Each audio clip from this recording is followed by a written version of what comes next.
Africa Content TV.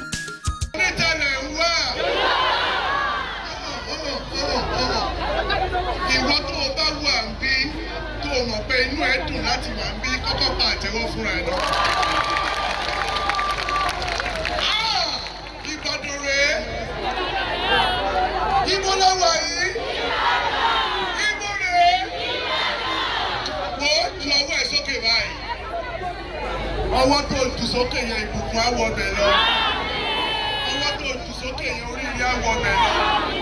Ọwọ́ tó o jù sókè yẹn ò ní fi gbọ́mọ sí. Ó yá fi ọwọ́ yẹn ra ibi tó bá wù ẹ́ nínú ara ẹ o. Fi ra.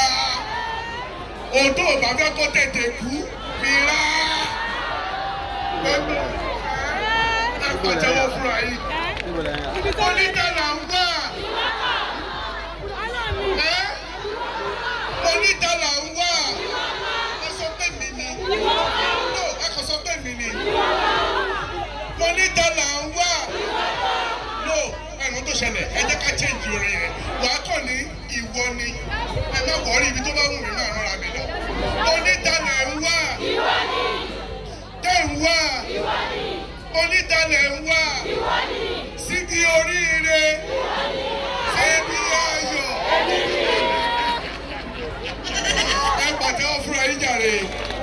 No, mi ò wá síbí rí. Àmọ́ mo sọ wípé mo gbọ́dọ̀ wá ní ọdún yìí. Ọdún yìí tí mo wá nígbà tí mo ti wọlé ń bẹ̀ yẹn. Kò sígbà tí mo dé Ìbàdàn fún ẹni ṣò láyé tí orí mi ò kì í wú. Mo tún wá dé bílẹ̀dì, mo tún wá bá àwọn olóríire tó pọ̀ báyìí. Ooo! Bẹ́ẹ̀ ni ṣọ́kú ọlọ́ọ̀. Children's Day lásán bá ń ṣe lénìí, Adult Day làwa ṣe ń bí. Torí mi ò ní children ní mi. Báyọ̀, ẹ̀yù, màá wá sí children kan. Màá wá sí children. Okay! Lágbára Ọlọ́run ìbànújẹ́ ò ní dé bá wa. Gbogbo wa pátápátá ògo wa kò ní wọ̀ ọ̀kan. Ọlọ́run á gbé ògo wa jáde. Àwọn ọmọ wa á yanjú lójú wa o. Àjọ wà ń bí títí di alẹ́. Tẹ́ ẹ bá rí mi tí mo bá ń lọ báyìí, mo fẹ́ lọ tọ̀ ni. Ṣé kí n tọ̀ lójú yín? Ṣé kí n bọ́ síbí tọ̀? Wàá dẹ̀ wò ó. Kí ló fẹ́ wò? Gbọ̀ngìlà ẹgbẹ́ yà. Ẹ má lọ jókòó, ẹ má lọ jókòó. Odunlade Adekola, rárá Nollywood.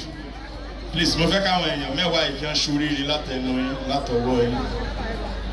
Máa ń jẹ wà kó o lè ga. Ọ̀run dáwọ́ sí ọ̀rọ̀ ayé rẹ̀.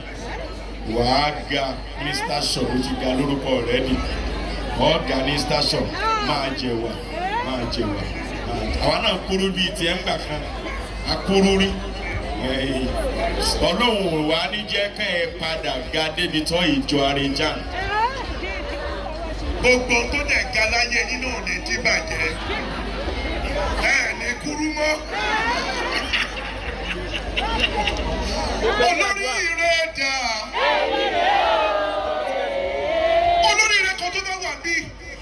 Olóríire kan tó bá wà bí. Kó bá mi pàtẹ́wọ́ fún ẹnìkan. Ẹni yẹn ń bọ̀ ní ọ̀nà báyìí. Ẹni yẹn ń bọ̀ lọ́nà báyìí. Ó close mọ́ wa gan-an. Ìwọ tani àti tani níwájú ta. Okay, but before then, olóríire àkọ́kọ́ tí mo àkọ́kọ́ pè ó ní 3878. Check your ticket very well. Do you still have your ticket with you? If you have your ticket with you, raise it up, let me see. Check your ticket, number 3878. You are the first lucky person. Who is that person? Please check the number and let the person be on stage, please. 3878. Okay, that's the number one. Okay, the second one.